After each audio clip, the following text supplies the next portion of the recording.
கர்த்தர் உங்களை ஆசீர்வதிப்பார். தோத்திரம். இன்றைக்கு நாம் தியானிக்க இருக்கிற தேவ செய்தி ஆவியானவரின் செயல்கள். ஆவியானவரின் செயல்கள், அதான் தலைப்பு. 3 விதமான ஆவியானவருடைய செயல்களை நம்ம தியானிக்க போகிறோம். பரிசுத்த ஆவியானவர் ஒவ்வொரு காலங்களிலும் திட்டவட்டமான காரியங்களை அவர் செய்து கொண்டு வருகிறார். ஒவ்வொரு காலங்களிலும் திட்டவட்டமான காரியங்களை அவர் செய்து கொண்டு வருகிறார். ஆதியாகமம் முதல் வெளிப்படுத்தல் வரை ஆவியானவருடைய செயல்களை குறித்து நம்ம பார்க்கிறோம். ஆதியாகமம் 1ஆம் அதிகாரத்தில் ஆவியானவருடைய செயல்களை நாம் பார்க்கிறோம். ஆதியாகமம் 1ஆம் அதிகாரம் 2வது வசனத்தில் ஆவியானவர் ஜலத்தின் மேல் அசைவாடி கொண்டிருந்தார்.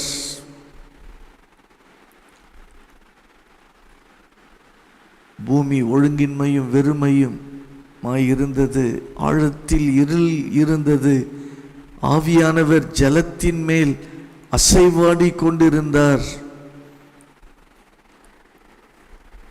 அதான் அவருடைய செயல். அசைவாடுகிறது ஆவியானவருடைய செயல். இருள் அகன்று போகும்படியாக அசைவாடி கொண்டிருந்தார். ஒழுங்கின்மை வெறுமை நீங்கும்படியாக அசைவாடி கொண்டு இருந்தார். எந்த இடத்துல ஒழுங்கின்மை வெறுமை இருள் இருக்கிறதோ அந்த இடத்தை பிரகாசிக்கும்படியாக ஆவியானவர் அசைவாடுகிறதை நாம் பார்க்கிறோம். ஆதியாகமம் 1:3 தேவன் வெளிச்சம் உண்டாக கடவுது என்று சொன்னார். அப்போ முதலாவது ஆவியானவருடைய அசைவாடுதலை நாம் அனுபவிக்கணும். அப்போ இருளான எந்த சூழ்நிலைகள் ஆனாலும் அங்கு வெளிச்சம் உண்டாகிறதை நாம் பார்க்க முடியும்.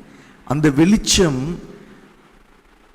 நாம தான் சொல்லணும். தேவனுடைய பிள்ளைகள், என் வாழ்க்கையில் இந்த இருள் இருக்கிறது, எனக்கு வெளிச்சம் உண்டாவதாக, இயேசுவின் நாமத்தினால நான் கட்டளையிடுகிறேன், வெளிச்சம் உண்டாவதாகன்னு சொல்லும் பொழுது எல்லா இருளான சூழ்நிலைக்கு கொடுக்கிறார்.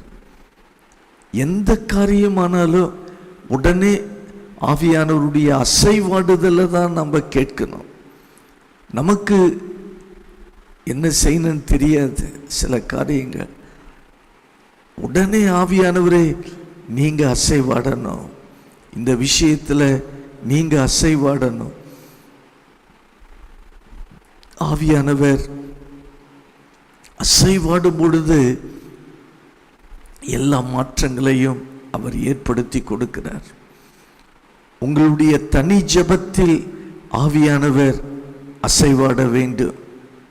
அதை நம்ம அனுபவிக்கணும். அது ரொம்ப முக்கியமானது. நம்முடைய தனி ஜெபத்தில் ஆவியானவருடைய அசைவாடுதலை நம்ம ஆவியானவரை துதிக்கும் பொழுது அந்த அசைவாடுதலை அனுபவிக்கணும். அப்படி அந்த அசைவாடுதல் என்பது ஆவியானவருடைய செயல். அப்போ அசைவாடும் பொழுது அங்கு ஆவியானவர் நமக்கு ஏதோ ஒன்றை கற்றுக் கொடுக்கிறார், ஏதோ ஒன்றை நமக்கு பயிற்சி அளிக்கிறார் என்று அர்த்தம். ஒரு குழந்தை இருக்கிறது என்றால் அந்த குழந்தையின் மேல் தாய் தகப்பன் எவ்வளவு பாசமாக இருக்கிறாங்க, அது அசைவாடுதல். ஒரு தாய் அந்த குழந்தையின் மேல் எவ்வளவு அன்பா இருக்கிறாங்க. ஏன்னா அந்த குழந்தைய வளர்க்கணும். அந்த குழந்தையின் மேல் அசைவாடுகிறார்கள் என்று சொல்ல முடியும். அந்த தாயுடைய அன்பு, பாசம், அரவணைப்பு, அந்த அசைவாடுதல் ஒரு குழந்தையை வளர செய்கிறது. அதே போல ஒரு கழுகு தன் குஞ்சுகளை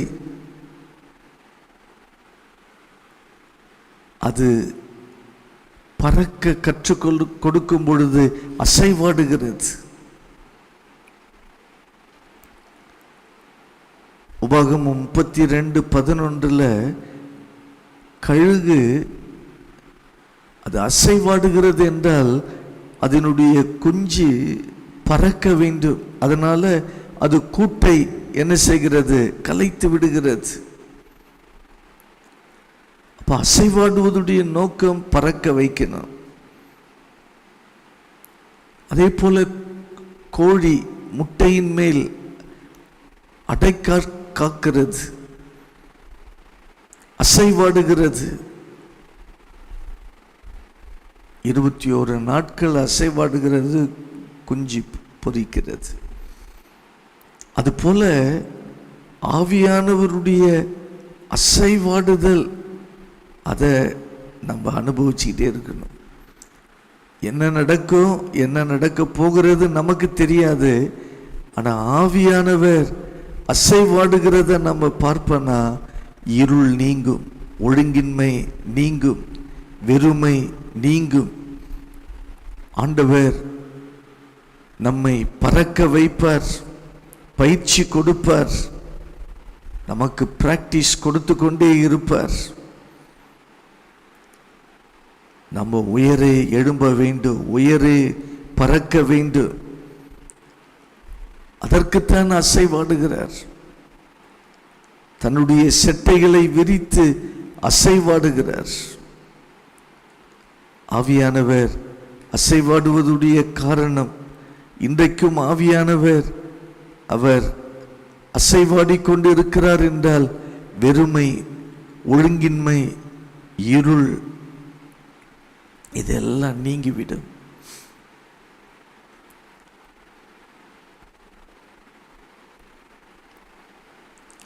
அசைவாடுதல் ஆவியானவருடைய செயல். ஆவியானவர் அசைவாடும் பொழுது உங்களுக்குள்ள ஒவ்வொரு காரியங்கள் நடக்க ஆரம்பிக்கும். உங்க வாழ்க்கையில நடக்க வேண்டிய ஒவ்வொரு காரியங்களும் நடக்க ஆரம்பிக்கும். ஒழுங்கின்மை மாறும், வெறுமை மாறும், இருள் நீங்கும், வெளிச்சம் உண்டாகும். இந்த அனுபவம் நமக்கு மிக மிக முக்கியமான அனுபவம். ஆவியானவர் அவர் உடைய அசைவாடுதலை அனுபவிக்கிற அனுபவம். அந்த அசைவாடுதலில் புதிய காரியங்களை அவர் சிருஷ்டிக்கிற தேவனாய் இருக்கிறார். புதிய காரியங்களை செய்கிற தேவனாய் இருக்கிறார். இப்போ முதலாவது ஆவியானுடைய செயல் அசைவாடுதல். இரண்டாவது ஆவியானவருடைய செயல்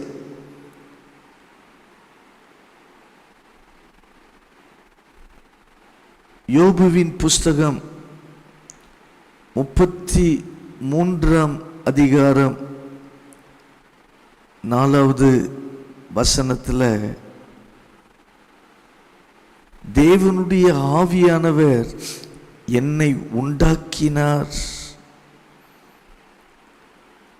தேவனுடைய ஆவியானவர் என்னை உண்டாக்கினார். அப்ப நம்மை உண்டாக்கினது பரிசுத்த ஆவியானவர். அது இரண்டாவது செயல். ஏன் உண்டாக்கினார்? ஏன் ஆவியானவர் நம்மை உண்டாக்கினார்? 2 காரணத்துக்காக நம்மை அவர் உண்டாக்கி இருக்கிறார். முதல் காரணம் என்னவென்றால், ஆதியாகமம் 5ஆம் அதிகாரம் 1வது வசனம், ஆதாமின் வம்ச வரலாறு, தேவன் மனுஷனை சிருஷ்டித்த நாளிலே அவனை தேவசாயலாக உண்டாக்கினார். அப்ப ஆவியானவர் ஏன் நம்மை உண்டாக்கினார்? அது நம்மை உண்டாக்கினார் என்றால் அது அவருடைய செயல். ஏன் உண்டாக்கினார்? தேவ சாயல். நம்ம என்ன செய்யணும்? வாழணும். தேவ சாயல்ல வாழணும். சில நேரங்களில் நம்ம மனுஷ சாயலை வெளிப்படுத்தி விடுகிறோம். ஆனால் நம்ம தேவ சாயல்லையே நிற்கணும். என்ன ஆவியானவர் உண்டாக்கி இருக்கிறார், தேவ சாயலை தான் நான் வெளிப்படுத்தணும். அந்த உணர்வு நமக்கு ஆழமாய் என்ன செய்ய வேண்டும்? வர வேண்டும். தேவ சாயல். நம்முடைய உள்ளான மனுஷன் நாளுக்கு நாள் தேவ சாயல்ல வளர வேண்டும். நம்ம அதற்காக தான் முன்குறிக்கப்பட்டிருக்கிறோம் என்று ரோமர் 8:29 சொல்கிறது. ஆண்டவர் நம்மை முன் குறித்திருக்கிறார். அவருடைய குமாரனுடைய சாயலுக்கு ஒப்பாய் இருக்கும்படி முன் குறித்திருக்கிறார். அப்போ ஆவியானவர் என்னை உண்டாக்கினார் என்கிற அந்த உணர்வோடு வாழும் பொழுது நமக்கு முதலாவது என்ன கிடைக்கிறது? தேவ சாயல். அது எந்த சூழ்நிலையிலும் தேவ சாயலை விட்டுவிடக்கூடாது. அந்த தேவ சாயலை காத்து கொள்ளணும். இரண்டாவது, என்னை ஆவியானவர் உண்டாக்கினார். ஏன் ஆவியானவர் நம்மை உண்டாக்கினார் என்றால், பிரசங்கியின் புஸ்தகம் 7ஆம் அதிகாரம் 29வது வசனம். பிரசங்கி 7:29. இதோ தேவன் மனுஷனை செம்மையானவனாக உண்டாக்கினார். அப்ப ஏன் ஆவியானவர் நம்மை உண்டாக்கினார்? நாம் செம்மையானவர்களாய் இருக்கும்படிக்கு உருவாக்கி இருக்கிறார். முதல்ல தேவசாயல். தேவசாயல் வெளிப்படணும். ஸ்தேவான் வல்லமையினாலும் விசுவாசத்தினாலும் நிறைந்தவனாய் இருந்தான். அவன் தேவசாயலை தான் வெளிப்படுத்தினான். அவன் முகம் பிரகாசித்தது. தேவதூதன் முகம் போல காணப்பட்டது. தேவ சாயலுக்குள்ள மாறினது. இது முதலாவது. இரண்டாவது, நம்ம செம்மையானவர்களாய் வாழ வேண்டும். தேவனுடைய அபிஷேகம் நம்மை செம்மையானவர்களாய் வாழ வைக்கும். நம்ம வாழ்க்கையில் சில தோல்விகள் வரலாம், பலவீனங்கள் வரலாம், தடுமாற்றங்கள் இப்படிலாம் வரலாம். ஆனால் ஆவியானவர் என்னை உண்டாக்கினார் என்று விசுவாசிக்கும் பொழுது செம்மையான ஒரு வாழ்க்கை நம்ம வாழ முடியும். செம்மையானவர்களாய் அவர் நம்மை வாழ வைப்பார். அவர் உண்டாக்கினார் என்கிற அந்த உணர்வு நமக்கு வந்து கொண்டே இருக்கணும். முதல்ல ஆவியானவர் அசைவாடுகிறதை அனுபவிக்கணும். ரெண்டாவது, அவர் என்னை உண்டாக்கினார் என்கிற அந்த உணர்வு ஆழமாய் நம்முடைய இதயத்தை நிரப்ப வேண்டும். மூன்றாவது, கடைசியா ஒரு காரியம். ஏசாயா 63ஆம் அதிகாரம். ஏசாயா 63ஆம் அதிகாரம் 14வது வசனத்தில் அந்த முதல் பகுதியில் சொல்லப்படுகிறது, கர்த்தருடைய ஆவியானவர் அவர்களை பள்ளத்தாக்கிலே போய் இறங்குகிற மிருக ஜீவன்களைப் போல இளைப்பாற பண்ணினார். ஆவியானவருடைய மூன்றாவது செயல் இளைப்பாற பண்ணுவது. கர்த்தருடைய ஆவியானவர் நம்மை இளைப்பாறும்படி செய்கிறார்.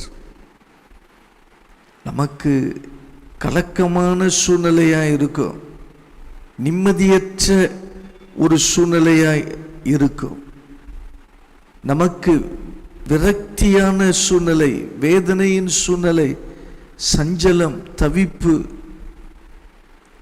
வேதனை, இப்படிப்பட்ட சூழ்நிலைகள் வந்தாலும் உடனே தேவ சமூகத்தில் நம்ம வந்துவிடும் பொழுது, தேவ சமூகத்தை நம்ம தேடும் பொழுது அந்த இடத்துல இளைப்பாறுதலை ஆவியானவர் கொடுக்கிறார்.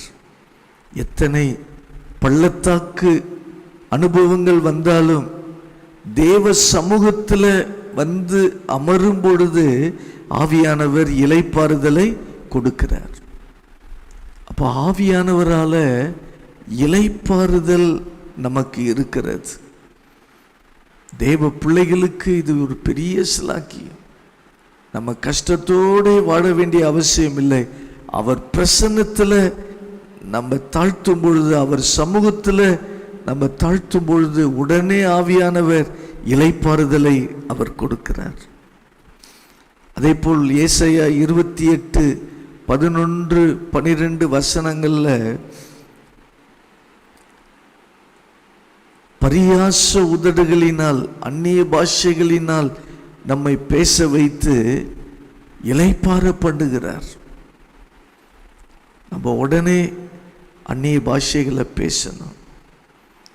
இளைப்பாறுதல் இல்லையா? நம்ம ஆவியில் நிரம்பி அந்நிய பாஷைகளை பேசும் பொழுது, அவர் சமூகத்தை அனுபவிக்கும் பொழுது இளைப்பாறுதலை கொடுக்கிறார்.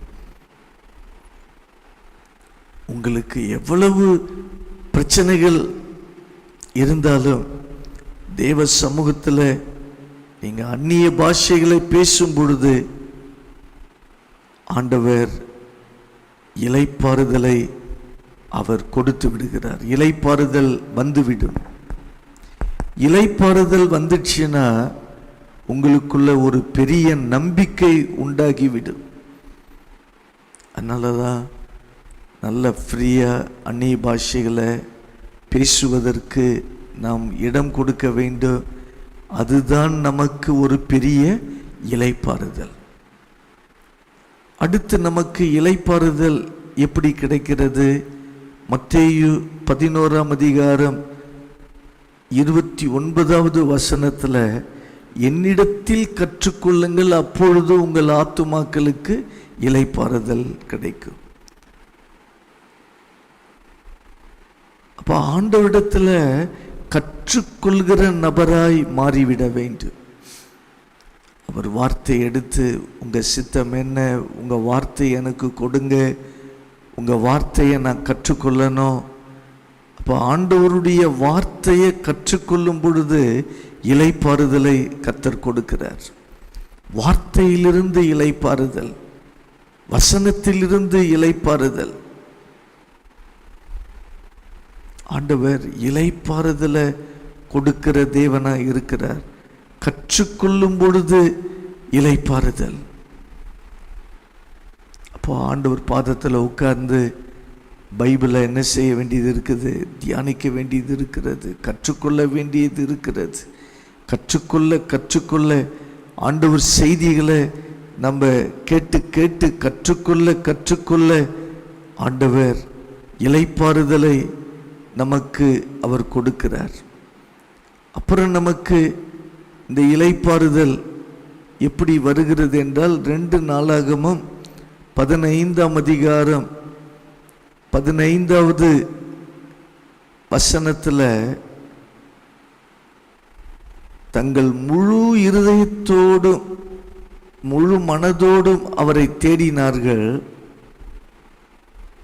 வேதம் சொல்கிறது, கர்த்தர் அவர்களுக்கு வெளிப்பட்டு சுற்றுப்புறத்தாரால் யுத்தமில்லாதபடிக்கு அவர்களை இளைப்பாற பண்ணினார்.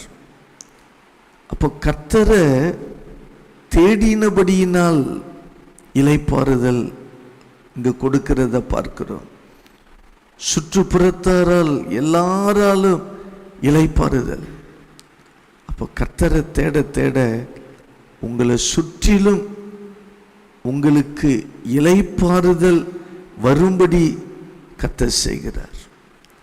அப்போ இளைப்பாறுதல் தேவ சமூகத்தை தேடும் பொழுது இளைப்பாறுதல், அந்நிய பாஷை பேசும் பொழுது இளைப்பாறுதல், கற்றுக்கொள்ளும் பொழுது இளைப்பாறுதல், கர்த்தரை தேடும் பொழுது இளைப்பாறுதல்.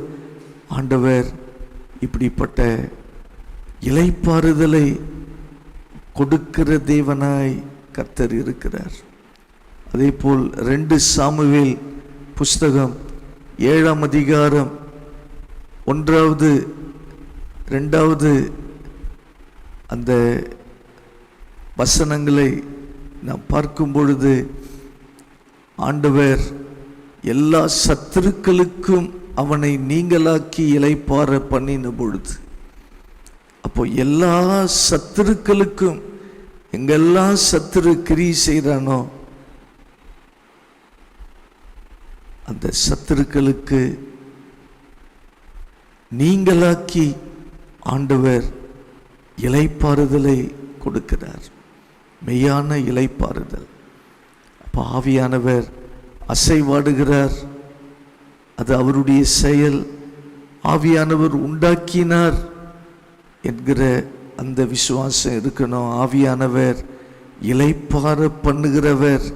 அந்த இளைப்பாறுதலை நம்ம என்ன செய்யணும்? அனுபவிக்கணும். ஜெபம் பண்ணுவோம். நல்ல ஆண்டவரே, எங்களோடு பேசின இந்த வார்த்தைகளுக்காக நன்றி. ஆவியானவருடைய 3 வித செயல்கள் நீங்க அசைவாடி கொண்டு இருக்கிறீங்க. நீங்க எங்களை உண்டாக்கி இருக்கிறீங்க. எங்களுக்கு இளைப்பாறுதலை கொடுக்கிறவராய் இருக்கிறீங்க. இந்த 3 அனுபவங்களையும் பெற்றுக்கொள்வதற்கு கிருபை தாங்கப்பா. உங்க பிரசன்னம் தங்கி இருக்கணும். நேரடியாய் இந்த ஜெபத்தில் கலந்து கொண்ட உடைய பிள்ளைகள் ஒவ்வொருவரையும் ஆசீர்வதிங்க. ஆன்லைன் மூலமாக கலந்து கொண்டவர்களை ஆசீர்வதிங்க. தேவ பிரசன்னம், தேவ வல்லமை வெளிப்படுவதாக தாழ்த்துகிறோம். இயேசுவின் நாமத்தில் ஜெபிக்கிறேன் நல்ல பிதாவே. ஆமேன், ஆமேன். கர்த்தர் உங்களை ஆசீர்வதிப்பார். தோத்திரம்.